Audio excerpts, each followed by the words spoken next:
أفلا يتدبرون القرآن أعوذ بالله من الشيطان الرجيم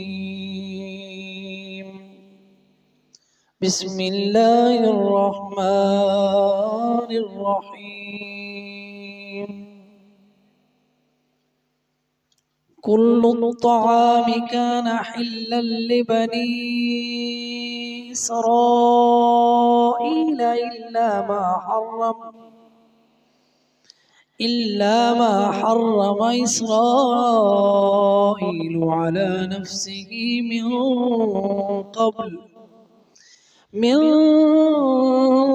قبل أن تنزل التوراة قل فأتوا بالتوراة فاتلوها إن كنتم صادقين فمن افترى على الله الكذب من بعد ذلك فأولئك هم الظالمون قل صدق الله فاتبعوا ملة إبراهيم حنيفا وما كان من المشركين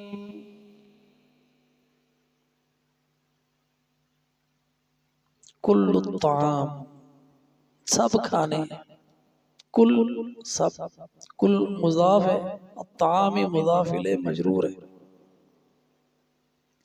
سب کے سب کھانے الطعام کھانے پینے کی چیزیں کانا حلن کانا تھے حلن حلال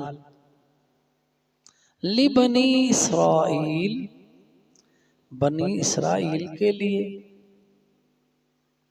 اللہ سوائے ان کھانوں کے ما حرم جو حرام کر لیے اسرائیل یعقوب علیہ السلام نے یا اسرائیل حضرت یعقوب کا لقب ہے آپ کو معلوم ہے علی نفسی ہی انہوں نے اپنے آپ پر من قبل اس سے پہلے ان تنزل کہ نازل ہو التورات تورات قل کہہ دیجئے فاتو پس لے آؤ بالتوراتی تورات کو فتلوها اور اس کو پڑھو ان کنتم صادقین اگر تم سچے ہو فمن افترا پس جو جھوٹ باندھتا ہے علی اللہ اللہ پر الکذب جھوٹ تاکید کے لیے افتراء بہت بڑا جھوٹ ہوتا ہے من بعد ذالک اس کے بعد فاولئک پس وہی ہیں لوگ ہم الظالمون وہی ظالم ہیں قل کہہ دیجئے اے محمد صلی اللہ علیہ وسلم صدق اللہ اللہ سچا ہے فاتبعوا پس تم اتباع کرو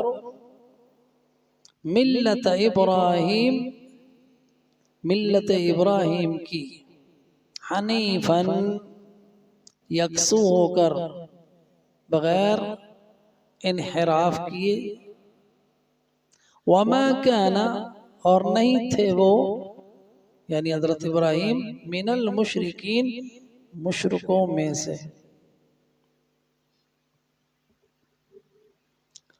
کل الطعام سارے کے سارے کھانے حلال تھے کان حلا لبنی اسرائیل حلال تھے بنی اسرائیل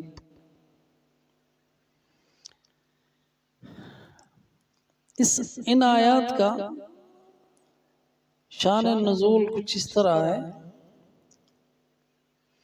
کہ یہودیوں نے نبی صلی اللہ علیہ وسلم سے کچھ سوال کیے کہنے لگے ہم آپ سے 4 سوال پوچھیں گے آپ نے کہا اگر میں نے بتا دیے تو مسلمان ہو جاؤ گے؟ ہاں ہاں مسلمان ہو جائیں گے۔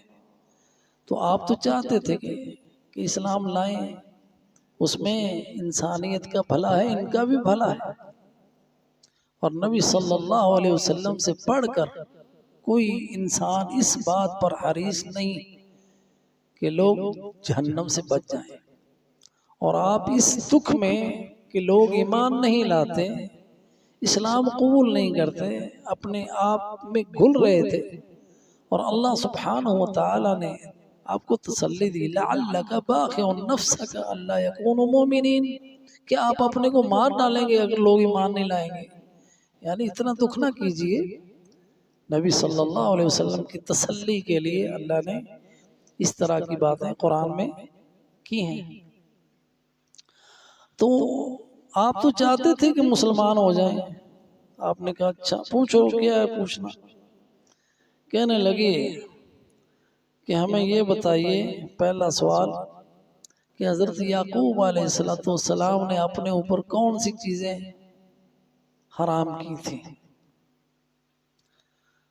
تو نبی صلی اللہ علیہ وسلم نے پھر تاکیداً پوچھا، اگر بتا دیا تو مومن ہو جاؤ گے، اسلام لے آؤ گے؟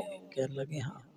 پھر آپ نے فرمایا کہ حضرت یعقوب علیہ السلام بیماری میں جو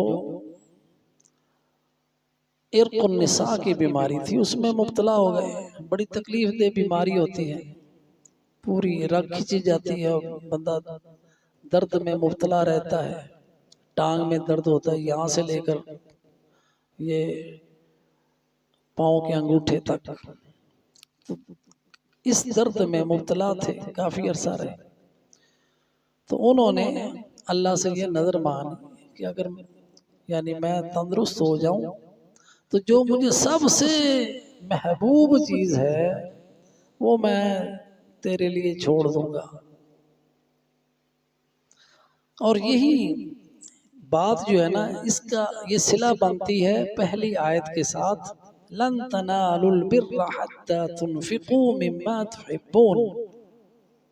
کل جو ہم نے پڑھا، لن حرف نفی ہے اور فعل مضارع کو نصب دیتا ہے، تنالون فعل مضارع ہے، اور یہ افعال خمسہ میں سے ہے تنالون، اور افعال خمسہ کا نصب جو ہے وہ حذف النون کے ساتھ ہوتا ہے۔ تنالون میں نون حذف ہے، یہ وہ نصب کی وجہ سے۔ خیر، کہ تم اس وقت تک مومن نیکی پا ہی نہیں سکتے جب تک کہ تم اس چیز کو خرچ نہ کرو جسے تم چاہتے ہو۔ کل ہم نے اس کو تفصیل کے ساتھ پڑھا۔ تو حضرت یعقوب علیہ السلام نے کہا کہ مجھے جب ان کو شفا ہوئی، اللہ تعالیٰ نے شفا دی، تو ان کو جو محبوب چیز تھی وہ تھا اونٹ کا گوشت اور اونٹنی کا دودھ۔ چنانچہ انہوں نے اپنی اس نظر کے مطابق وہ اپنے اوپر حرام قرار دے دیا کہ میں یہ نہیں کھاؤں گا، میرے اوپر حرام ہے۔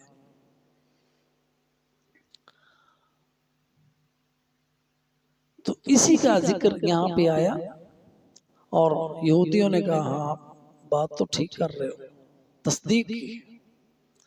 کل الطعام، سب کے سارے کھانے، کان حلن، تھے حلال، اونٹ کا گوشت بھی حلال تھا، اونٹنیوں کا دودھ بھی حلال تھا، لبنی اسرائیل، بنی اسرائیل کے لیے، الا سوائے اس کے، ما حرم اسرائیل علی نفسہ، جو اسرائیل نے اپنے اوپر خود ہی حرام کر لیا۔ اللہ کی طرف سے حرام نہیں تھا، شریعت نہیں تھی، لیکن ان کی شریعتوں میں یہ تھا کہ ایسی نظر مانی جا سکتی ہے تھی کہ جس میں حرام کو حلال کو اپنے اوپر حلال، حلال کو اپنے اوپر حرام قرار دیا جا سکتا تھا، جیسا کہ حضرت یعقوب علیہ السلام نے کیا۔ لیکن شریعت اسلامیہ میں یہ جائز نہیں ہے، جیسا کہ نبی صلی اللہ علیہ وسلم نے ایک موقع پر اپنے اوپر شہد کو حرام قرار دے دیا، اور اللہ سبحانہ وتعالی نے اس کے لیے سورہ تحریم کی ابتدائی آیات، یا ایہا النبی لم تحرم ما احل اللہ لک، اے نبی صلی اللہ علیہ وسلم آپ اس چیز کو کیوں حرام اپنے اوپر کرتے ہیں جو اللہ نے آپ کے لیے حلال قرار دی ہے؟ تو ہماری شریعت میں، شریعت اسلامیہ میں یہ جائز نہیں کہ ہم کسی حلال چیز کو حرام قرار دے دیں۔ تو خیر یہ ان کے سوال کا جواب بھی تھا، اور تاکہ وہ مسلمان ہو جائیں، اور اس بات کی تشریح بھی الا ما حرم اسرائیل علی نفسہ، سوائے اس چیز کو جو حرام کر لی حضرت یعقوب علیہ السلام نے اپنے اوپر، اور وہ چیز کیا تھی؟ اونٹ کا گوشت اور انہی کا دودھ۔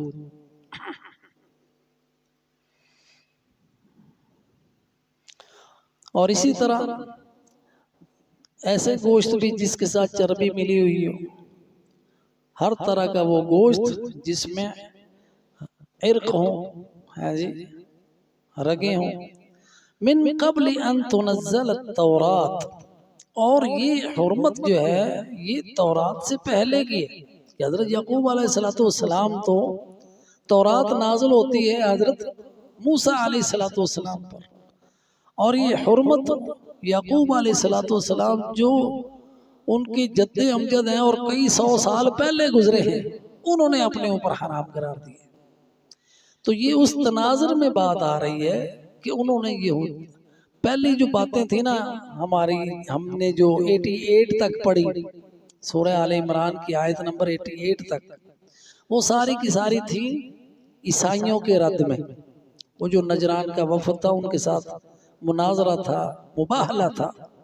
تو اب یہ اس کے بعد کی جو آیات ہیں یہ یہودیوں کے شبہات کا ازالہ ہے۔ یہ یہودیوں کے بارے میں ہے، وہ بھی اہل کتاب ہیں، وہ بھی اہل کتاب ہیں۔ ان کو شبہ یہ تھا، کہتے کہ یہ کیسا نبی ہے کہ گوشت اونٹ کا تو حرام ہے اور یہ کھا رہا ہے۔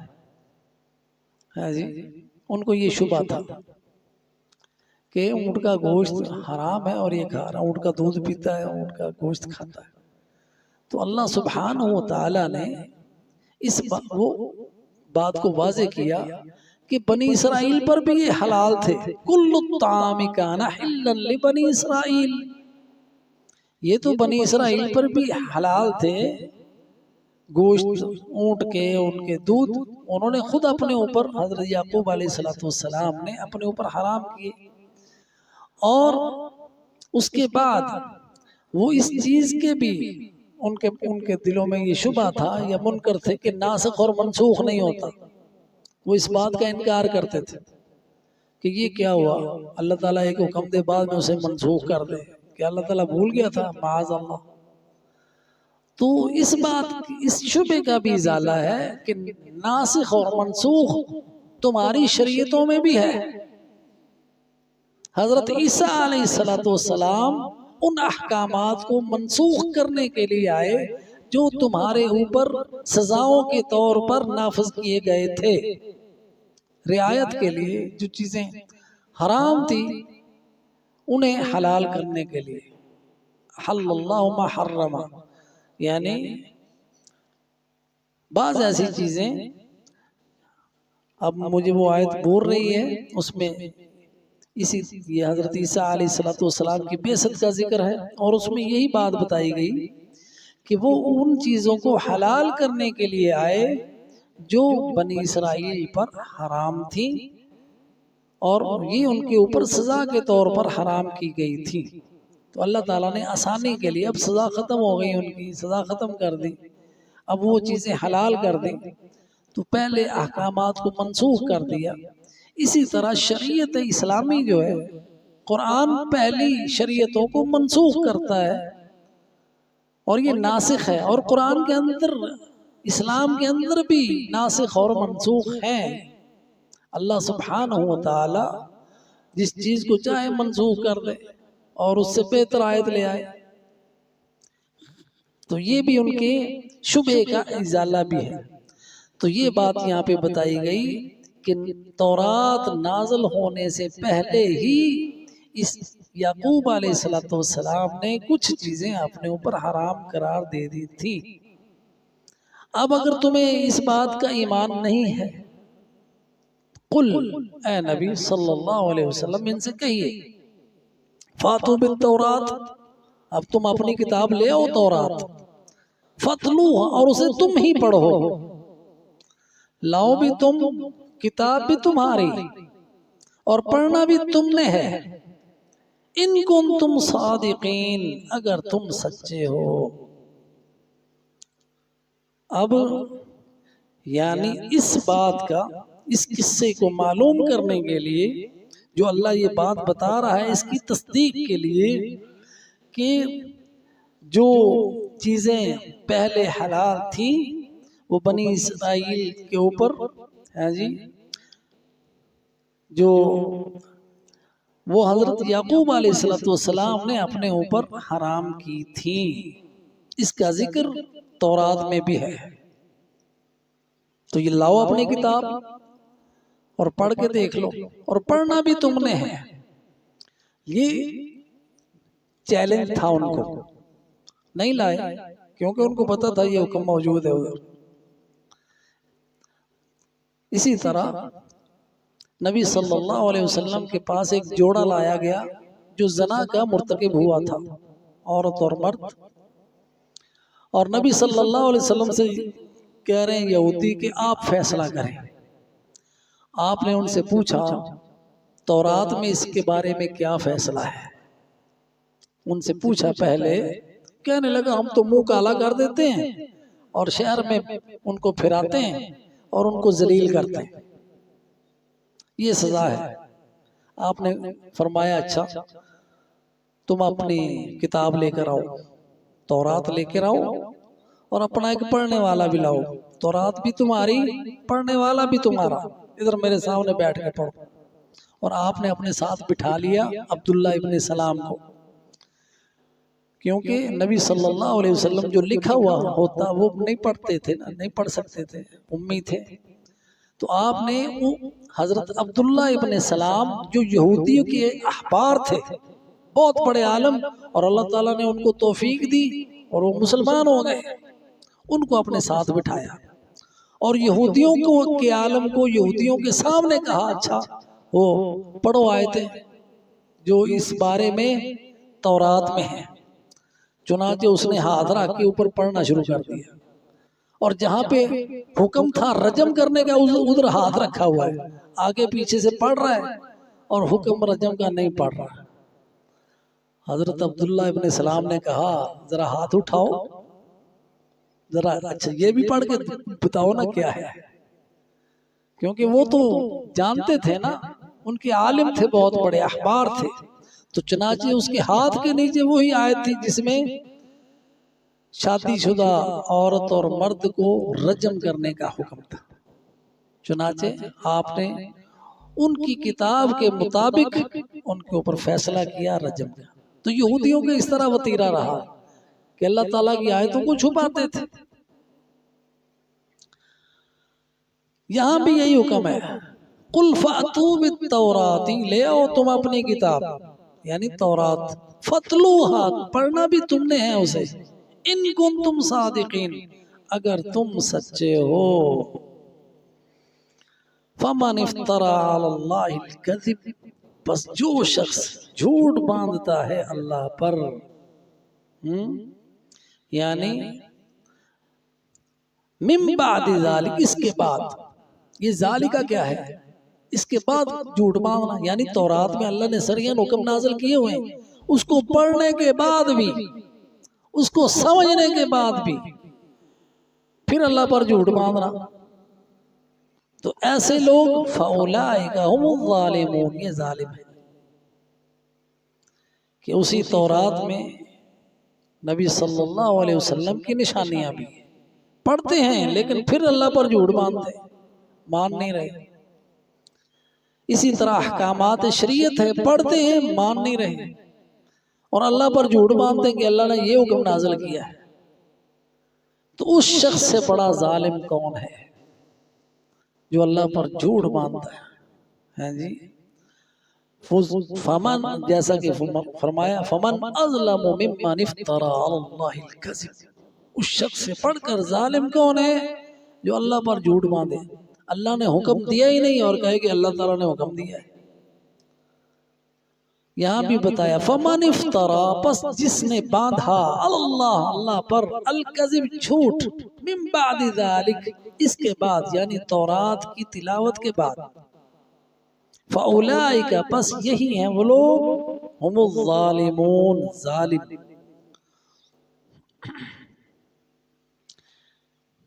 ظلم یہاں پہ یہ ہے کہ جو آپ نے کتاب میں پڑھا اس کے مطابق اپنا عقیدہ بنائیں، ظلم یہ ہے کہ اس کو چھوڑ کر اپنا ہی عقیدہ بنا لیں، یہ ظلم ہے۔ اس کے بعد فرمایا قل صدق اللہ، اے نبی صلی اللہ علیہ وسلم کہو اللہ سچا ہے۔ اس میں بین القوسین ہے کہ تم جھوٹے ہو، اللہ سچا ہے تم جھوٹے ہو۔ قل صدق اللہ، اللہ سچا ہے، فاتبعوا پس تم اتباع کرو ملت ابراہیم، ملت ابراہیمی کی۔ اور وہ دعویٰ یہ کرتے تھے یہودی بھی اور عیسائی بھی، اور آج بھی دعویٰ کرتے ہیں کہ ابراہیم یہودی تھے، یہودی کہتے ہیں یہودی جیسے قرآن نے سورہ بقرہ میں بتایا، عیسائی کہتے تھے عیسائی، اور ان کو اپنا پیشوا مانتے تھے۔ تو اللہ فرماتا ہے اگر تم ابراہیمی ہو تو پھر اس کی ملت کی اتباع کرو، بات ختم۔ اور وہ مشرک نہیں تھے، وَمَا كَانَ مِنَ الْمُشْرِكِينَ، اور وہ مشرکوں میں سے نہیں تھے۔ اللہ سبحانہ وتعالی سے دعا ہے اللہ ہمیں ملت ابراہیمی پر کاربند ہونے کی توفیق عطا فرمائے، آمین۔ وآخر دعوانا ان الحمد للہ رب العالمین۔